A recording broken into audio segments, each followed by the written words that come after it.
Hello, ladies and gentlemen, Malimo. Yes, Welcome to another episode. It's me, Sami. and it is me, Mwalimu. Yeah, it's episode 2, brothers and sisters, men and women. Can you please remember to subscribe to our YouTube channel because we desperately need your subscription to add to our numbers. So today is another day, brother. Yeah, it is another day, and the only best thing you can do to us is like subscribe to our channel, Exactly. follow us, and give a thumb up, and we will really appreciate your effort. Even the comments, we also read them. If there's something you want us to improve on, why not just put it down there Yeah, to the comment section and we shall definitely, that is so important because that is where you get the advice from. Exactly. If you go there and read the comments, Yeah. others will criticize you Yeah. positively, which Yeah. is most of the time very important to your work. Yeah. Others will criticize you positively, Yeah, exactly. and which will also give you the energy to continue with what you are doing. Yeah. Yeah. By the way, amazing people out there. We really appreciate the shout out and the advice and the appreciations you guys gave us for the episode 1. It was really awesome and the energy has been up during these days. Yeah, Right? the energy was so high, Yeah. and I just felt like you guys are so awesome, Yeah, beautiful. and you're giving me more and more energy to do more stuff. in the Exactly. future. Exactly, Malimo. So today I have a little game for us to A play. little game. Exactly. It's so easy and Okay. today it's gonna be fun. Bring it on, Yeah. guys. Yeah. Yeah. So the game is gonna be like would you rather? So I'll give you an option of 2 things. Okay. You're gonna choose one. Yeah. So technically I'll call it answer this, but it's called would you rather anyway. Okay. So I have something here to play with, and so I'll give you this board, Okay. and I'll have this. Do I need a pen? Or Yeah, something surely. like a marker. Sure, I'll give you. So you have this, Okay. and so in this game, oh, I'm going to ask you something so part of your life, Yeah. Yeah. So the question is, would you rather take food or education, considering you're a refugee in a camp? So saying you're a refugee, like in one of the camps. Yeah. I know you have ever been. Of course, me too. I've been a refugee twice. Exactly. I was a refugee in Kakuma refugee camp. Uh-huh. I think approximately for over 5 or 6 years. Also, And when I go back, or when I went back in 2014, yeah. I was again displaced to Uganda. So I've been a refugee twice. As actually, I'm a product of refugees relationship. Yeah. So I was born in the camp, and then we returned back Yeah. to South Sudan, and then lately, the recent war, we also came back to Uganda. So I was in the camp. With that being said, let's go through the first game, okay? Okay, good. So the question is, would you rather take food, or would you rather go for education if you're given the option and have no food? I'm also answering.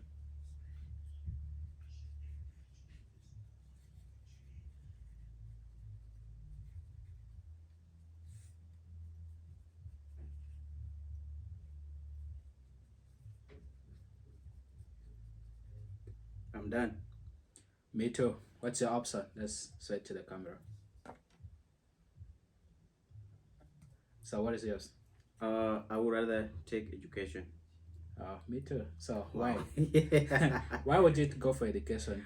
And Yeah. people say food is life. I know food is life, but Yeah. is temporary. Yeah. You can give me a food today Mhm. and give me food tomorrow, Yes. but it reached to a point where you get tired of me.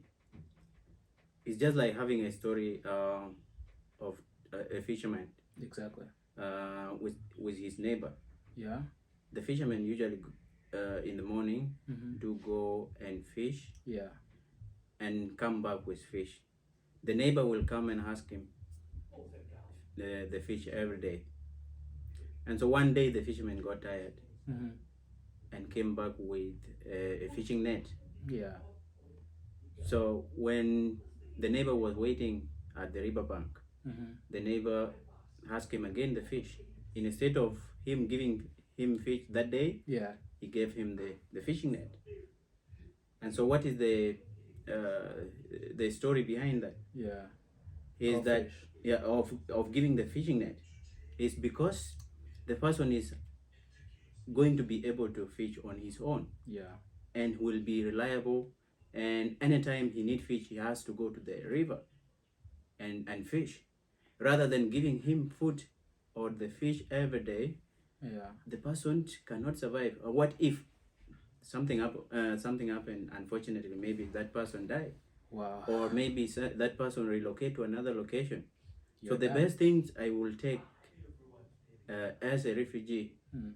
is to be educated, and then from there I can use it now as my fishing net.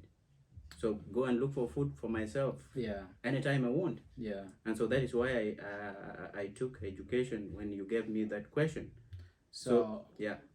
if you take education and so you think for you can like figure out how to eat, where to eat, what to eat, as long as you're educated or you go to school. When you are educated, first of all, you are building yourself. Exactly. And when you build yourself, in the process, you are thinking of other people too. Because educated people, they think first of all of themselves, Yeah. and later on the larger society. So when you are educated, you are more familiar with how life is, Mm-hmm. and you can use that experience to help other people around you. And that's why education is most important in any society. A very educated society is more productive and more creative in handling issues around that society. That's true. That's true. Education is really like the value of economy and your personal, your personal life, the day to day running. When you're educated, at the end of the day, you think different. Yeah, Your achievements are different. totally So different. the life you want, basing it on education, is very important. I grew up in a family where they wouldn't mind us not having food for 3 days, Mm-hmm. but having our school fees paid, right? So education is really like being essential things like from my childhood. Like I told you I grew up in a camp. Yeah. So in the camp, I was lucky enough. Our school, like the primary level, we could get like some grains for lunch. So they Okay. give us grains and porridge. So So do they cook it, right? yeah, they cook it. So it Yeah. was provided by UN. Yeah. But some days we won't have that, but still the attendance in class doesn't reduce because the the common talk in our camp was like, please, education, we need to change this lifestyle, we need to change our living condition, and the future is the kids, Yep. right? Yep. So with that being said, do you have a story like how you get like you became a refugee, and I'll also tell you about mine later on maybe. Yeah. Sudan is one of the country. Yeah. Let's say one of the country, or one of the countries that have been plagued by conflict. Yeah. Uh, But you came from South Sudan, right? I came from South Sudan. Yeah, same to me. So And I want to put this one in context, exactly. and that's why I'm saying that Sudan, Yeah. because it was just like 12 years ago. That is when South Sudan separated from Sudan. Yeah. So I want to put it into context how how I became a refugee. Yes. And this happened in 1955 when a faction of Sudanese military or soldiers who were in the Sudan government decided to mutiny against What's the mutiny? Khartoum. Mutiny is when where a faction of a military decided to fight against the main government. That is what is called mutiny. Like, for example, also a part of the part of a partial part of the military move away from the main military and fight the other one. That is what is called mutiny. And so it happened in 1955 in Torit. That was August of 1955. That mutiny happened. And it was initiated by individuals. And I can mention their names. So, like, the mutiny happened when they separated themselves. Did they have like a name, or they just like a random group? It was a random group. It was not really formed. And they mutiny, and they did not have that kind of organization. And it was initiated by people like Joseph Hoduho, those of Severino Foley, Joseph Lagu, Gordon Mortat Mayent. And in 1963, that is when they now formed the real organization, and it was later called Anyanya One. Anyanya movement. And Anyanya movement is a Madi word. What does it mean? Anyanya means snake venom. In Madi language.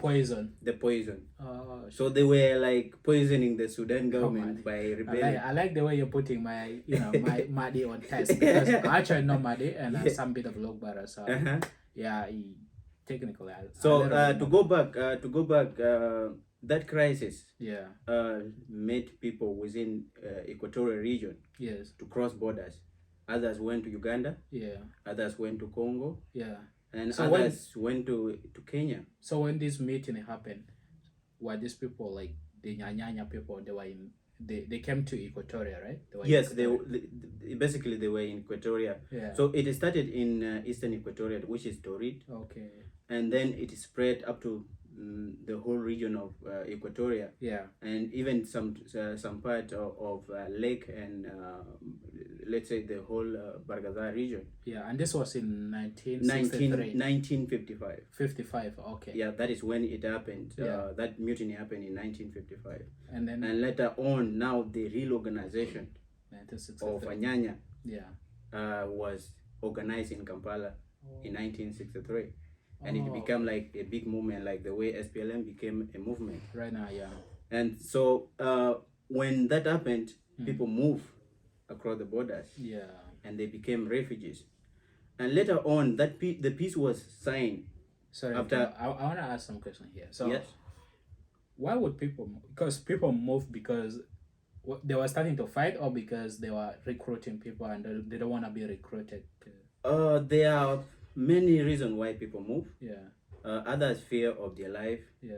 Others don't want to be recruited into the army. And again, the Sudan government was so repressive in a sense that it does not distinguish between the civilians and the Anyanya. So they assume that whoever reside within Equatoria or within the region where there were rebels. You are a rebel. You are a rebel. Either you are a woman or a child or a man. Or even though you are a civilian and you are part of Anyanya, they don't know who you are. And so that is the reason why people move. Exactly. So after the formation of this Anyanya One in 1963 in Kampala, right? With those of Joseph Lagu, Gordon Mortad, and the rest. So, what continued after that then? After that, the peace was signed later on, from 1955 up to 1972. That period was a period of a fight, and there were negotiations that were initiated, and finally, IGAD and other non-governmental organizations and humanitarian agencies, they convened in Addis Ababa. And then a peace agreement was reached in 1972. In 1972, those who were in Anyanya were integrated into the Sudanese government. or into the Sudanese military armed forces. Yeah. And so from there, Sudan was quiet a little, like in terms of the rebels and the government. Yeah. But it was never quiet because tribal wars were there. And then again in 1975, Yeah. Those who were integrated into the army, Yeah. the former Anyanya one, Yeah. they became discontented. Okay. 1975. 1975, they became the Anyanya one. Yeah. Who are integrated into Sudan government become discontented with the government. With how the government is still operating. So because the peace agreement brought them back. Oh. And some of them were working with as civil servants. Others were in the army. Yeah. Others were working. Those who had papers, they have to work maybe with non-governmental organizations. Yes. And later on, those who were integrated into the Sudan system of governance, still didn't see the changes that they were expecting, and the changes that the peace agreement in Addis Ababa in 1972 stipulated. Yeah. And so they were becoming discontented. And then they have to rise again, took up arms. In 75. In 1975. So they broke away. Now they're forming Anyanya what?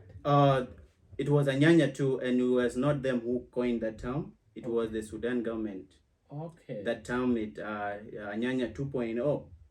And are we still gonna have the same leaders? Or by that time now? By that time, others were in the government, Yeah. and they did not want to come back to the bush. Yeah. And those who were willing to do so had to come back. Okay. And then from there, in 1980, that conflict of Anyanya 2 continued, right? Yes. Up to 1983, when SPLM stroke SPLA was formed. Yeah. And that time there was some disagreement between the Anyanya and SPLM. And so eventually SPLM was defeated. I remember that was in 1983, right? 1983, and that rebellion started again in our place called Bor. Okay. In 1983, and that is why we always celebrate the May 16th. It started May 16th. Yeah. You remember that celebration? Yeah, exactly. It's a holiday in South Sudan. Yeah, it does. It's a public holiday. I do remember those days. And so those conflicts, to come back to the main point, those conflicts have a number of people that have been displaced, either internally or externally, meaning that others go to refugee camp. So Anyanya 1, we have people displaced. Anyanya 2, we have people displaced. SPLM, people displaced. These are all refugees. All these are every conflict that happened in Sudan by then. People are displaced and go to other countries. Okay. So and the conflict continue within Anyanya, not Anyanya rather, within SPLM. Yeah. And so in 1991, SPLM was fighting Sudan. SPLM was fighting Sudan. So in 1991, there were disagreement within SPLM party or SPLA. Yeah. And Riek Machar decided to depart from the main organization. So was Riek like one of the founders? Riek was a member of. I have no information. But he was part of SPLM, SPLA leadership during that time. And yes, and they had some of disagreement with John Garang. Yeah, who was the leader by then. Yeah. And so he decided to defect from the main organization, from SPLM, SPLA. And so what he did, he went back to his place and he invaded John Garang's place, which is Bor, in 1991. Wow. And that one also brought a number of people to be refugees. They moved to Uganda, others moved to Kakuma. And that is where Kakuma came in. Kenya. Yes, that is where, and that is where Kakuma came in 1992. Kakuma was established in 1992. Yeah. And if you calculate the years people have spent in the camp right now, it's a couple of generations. That is 31 years in the camp. Wow. 1992 and 19 1992 and 2023. If you calculate that, that is like 31 years ago. And somebody growing up in that condition, it is pretty hard. It's hard. Yeah, it's really hard. And it will continue. The cases of refugees continue to rise when again the conflict started again in 2013. Yeah. Though we had a peace which was signed in 2004 rather. Yeah. The peace agreement was signed in 2004. Yeah. After that long period of time from 1983 to 2004, which is 21 years in the fight. Yeah. And so that peace agreement brought. Excuse me. Yes. I think in like the fight from, you said 19 what? From the fight from 1983 yeah, to 2004. 2004. That's like, I heard it's like the longest war in South. Is it East Africa? Or It is the longest war in Africa. Africa. 21 years. That's really crazy. So those 21 years, Yeah. they were so brutal, and people have to go to other countries. And again, within 21 years, Mm-hmm. the conflict was not only between the rebels, Yeah. between the SPLM, SPLA against the Khartoum government. Mm-hmm. There were some minor conflicts, So micro conflicts within South Sudan. And those conflicts displaced people to other regions of East Africa. how minor are they? Like, are you talking How about the minor are tribal, or like, tribal conflict okay. that happened within Yeah. within the groups that were fighting the main government. Yeah. I do And remember and that. so when the peace came in 2004, Yeah. South Sudan was a little bit silent. Peace agreement brought a lot of hope to South Sudanese. Mm-hmm. And Those who are in the camp. yeah, and even those who were in the camps, Yeah. they had hope that they will come back. Actually, we came after some few years after 2004. Uh-huh. I You guess came back we to came South in Sudan. 2000. Yeah, I think 2006. Uh-huh. Yeah, right away after that, I think Uganda was going for election, and my mom is okay. Like, she really fears elections. Elections? She takes in like Roma so seriously. So Yeah. anyway, away from our digression, let's go back to the topic. And then all these wars, people displaced, and they were having hope of getting back, right? Yeah. When the after peace 2004. when the peace was signed in 2004, Yeah. they had hope Yeah. that their country will serve them. Yeah. So they had South Sudan was given an autonomous status, Yeah. meaning that they are able to rule themselves and establish their own government. And they were given an interim period Yeah. to be self governance before they become fully a state. And that period ranged from 2005 to 2011. That was a like 6 years period Yeah. to see if they are able to rule themselves. And then elections, or let's say referendum, referendum was done in 2011. And that is where Sudan ceased from being part of South Sudan. South Sudan became a republic after a referendum that was overwhelmingly voted by South Sudanese to be independent states. Yeah. And so the mystery happened again in 2013. December 15, Yeah. 2013. There were disagreement between the vice president, Riek Machar, Yeah. and Salva Kiir. And that conflict again displaced people to refugee camps. Yeah.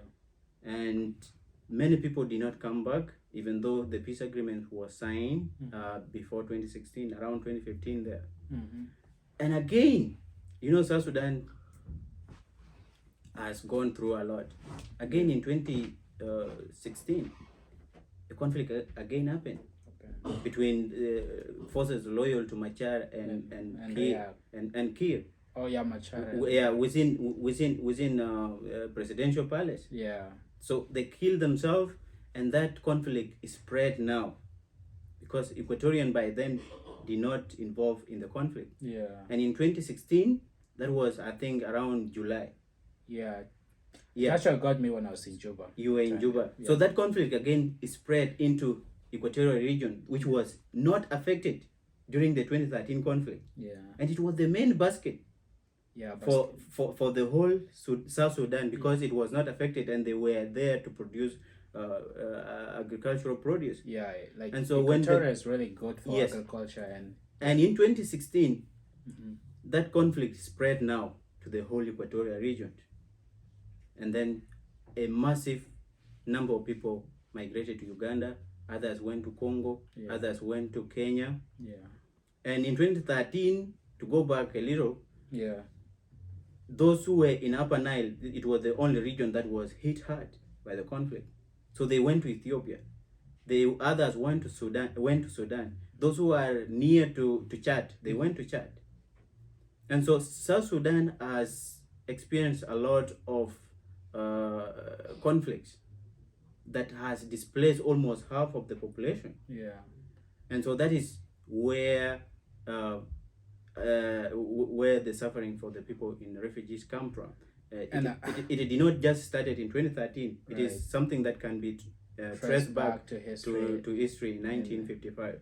Our grandparents and our parents went all through that. So literally, like almost 3 generations have experienced that. Refugee. Have been in refugee camps.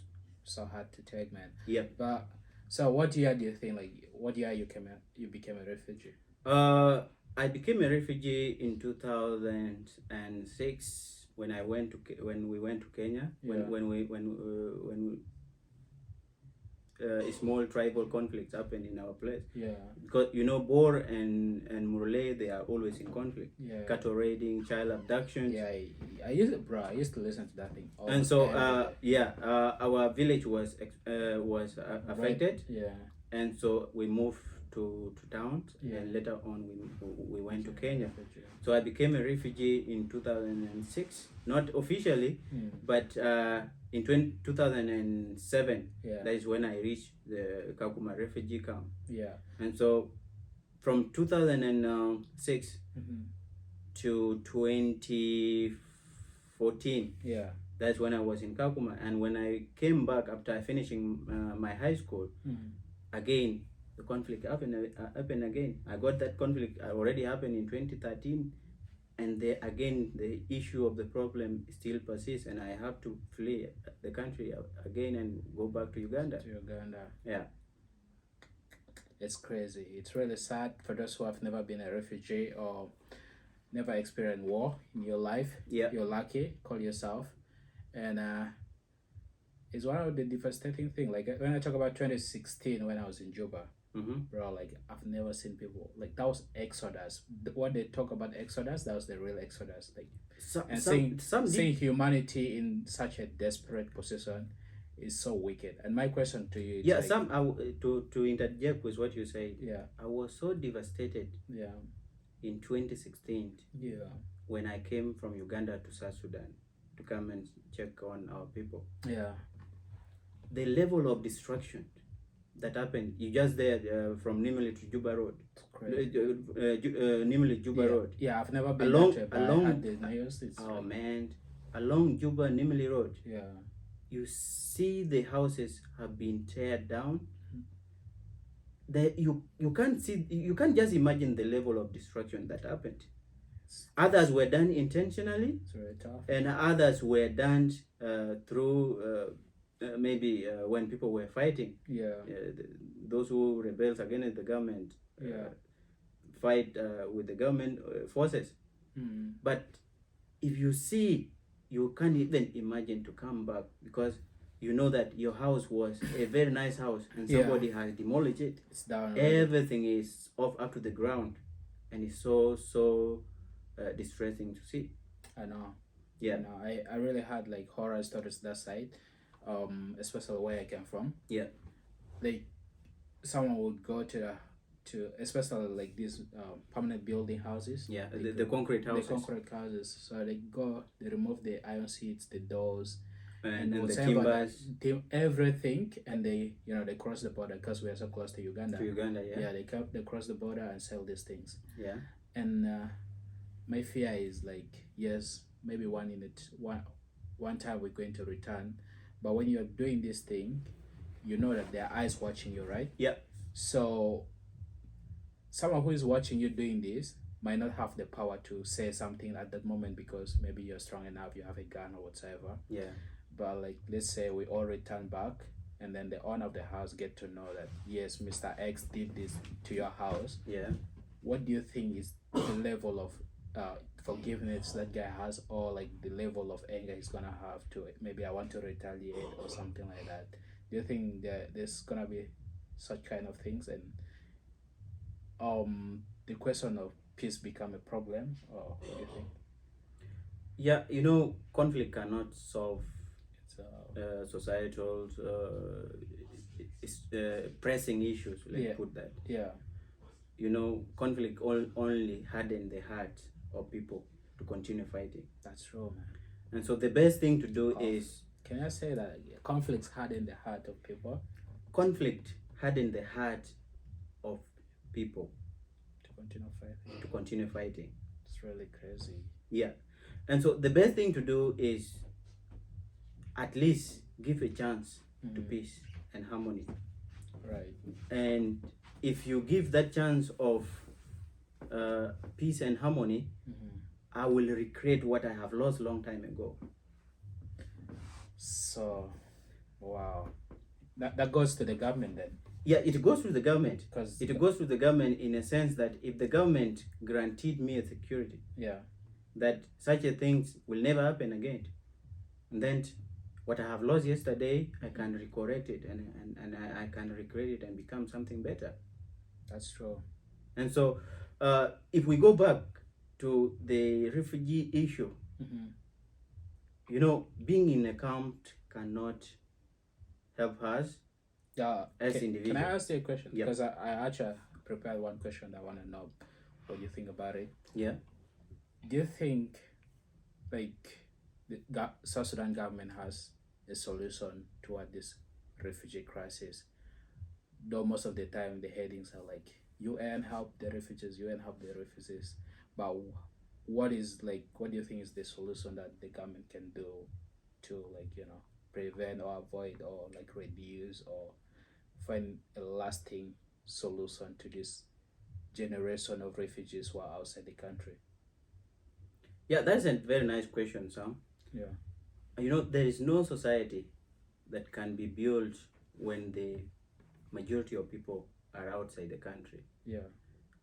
It needs the whole effort of the government and the supporting agencies within the country Yeah. to help the population have enough confidence in you. So the only thing that I know and it is possible is that if the people who are in power Yeah. have the capacity of compromising and work for the betterment of the people, it is possible. There are some people who are in the camp Yeah. not because of not because of lacking something to eat. Yeah. They are there in camps Because because the fighting persists in South Sudan, even though people say the guns are they're silent. yeah. The guns are silent in towns, Right. but in villages, Yes, the guns are not silent.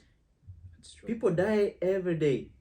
And it is ironical enough Yeah. that the government is saying, oh, we have peace. There's no peace in South Sudan. There is only peace in Juba.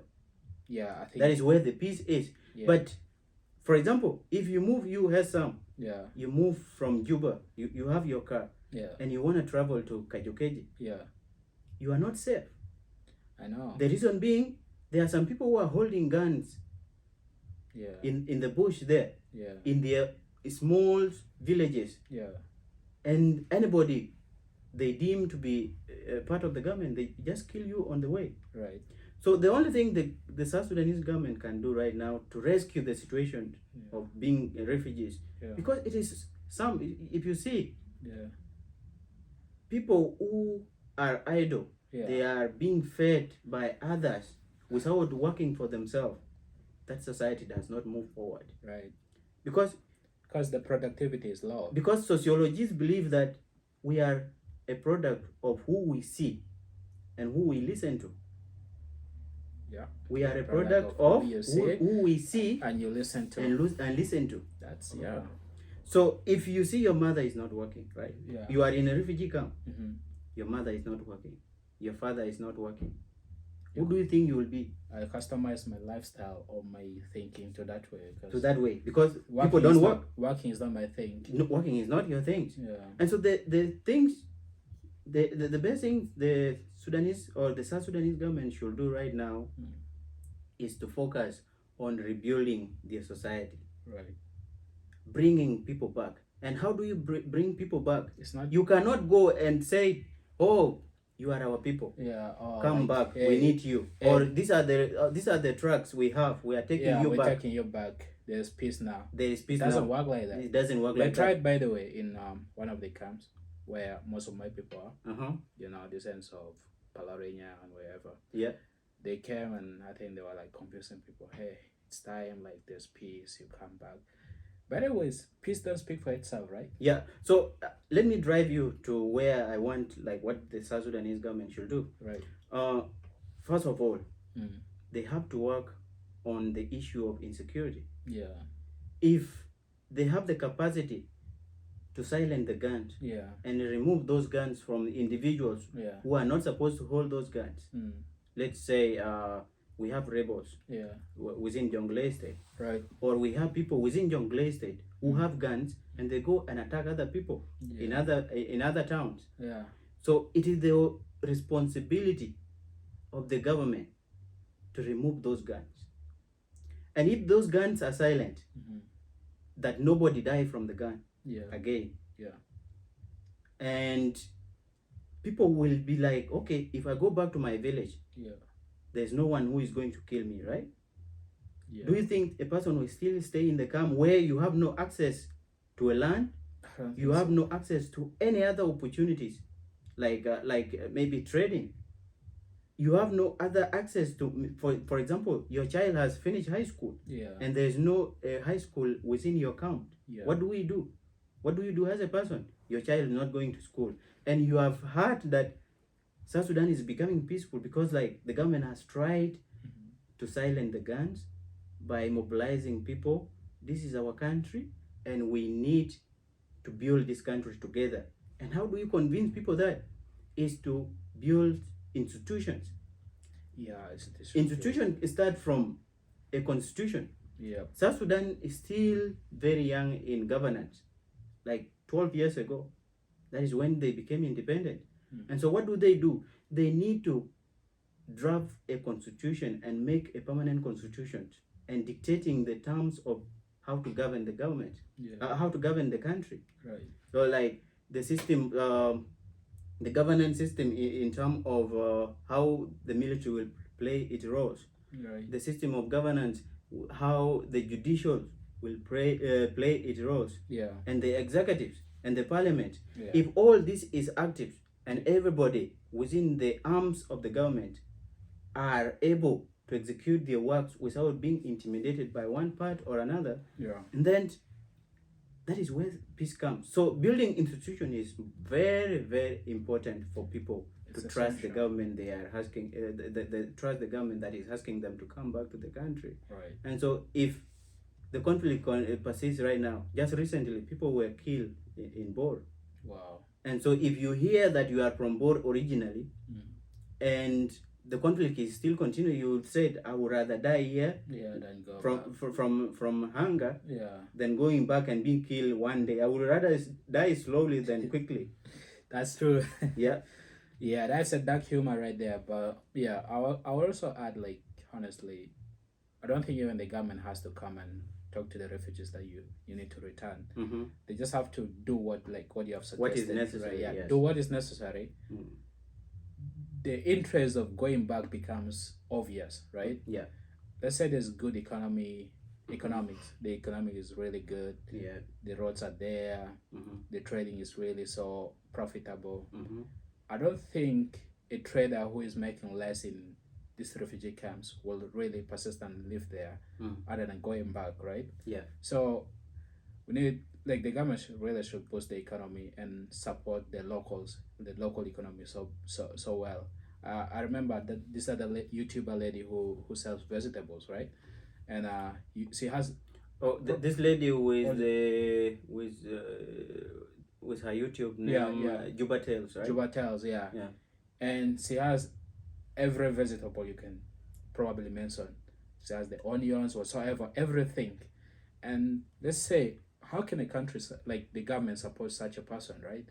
And it's not only her. We have so many other, micro uh, economic activities happening in the country. Yeah. So the government really had to like tax these imported goods Yeah. so highly that the person will never even think of importing, or else you can import but you get less profit other than buying the local things and then sell them. Yeah. Because that way you're encouraging the traders to buy from the locals and then sell to their customers, Yeah. and make more profit. That is it. So there are Yeah. simple things that need to come Yeah, to the government, you know, and then economy, South Sudanese economy can fix itself Right. when everything works. Yeah. You know, there is no prosperity in a Yeah. conflict. Right. What happened there is the anguish and desperation of the people in a conflict. And so what I want from the government is just do the necessary, Yeah. silence the guns, and make sure that security is paramount in any part of the country. True. And all these people will come back, and people with creativity and people with entrepreneurial skills Yeah. will come back, especially South Sudanese who are out there Yeah. and they want to come back to their country and build their country. Boy, They you don't really have people. a chance Yeah. of going back, because like, you know, when you stay away from a conflict for maybe 5-10 years, Yeah. and if you hear something that there is a conflict somewhere, Mm-hmm. most of the time you are cautious of going there. Obviously. And so it is very, very important for the government to work hard. I'm not saying that they are not working hard. Yeah, but They are trying. And what we want is like 100% trial, Yeah. where we feel like you are working. Yeah. And that is all we want. I need the security. I don't need the government. Exactly. I need the I security can go from the dig for government. myself. Yes. I can I do need- whatever I want to do. Just allow me have a peaceful travel. Oh yes. Connect me to my city. Connect me to my village, so that I can do whatever. You know, there are people who don't need power to live. Exactly. They only need security to live. We don't need even internet that much. You can live without internet. Yeah. And be happy. Exactly. What do you think of our grandparents? They lived. They never had something called phone. They had life. They never had something called Wi-Fi. Right. And they lived. But they had And they were peaceful happy. mind. And they were happy. Yeah. And so, to the South Sudanese government, Yeah.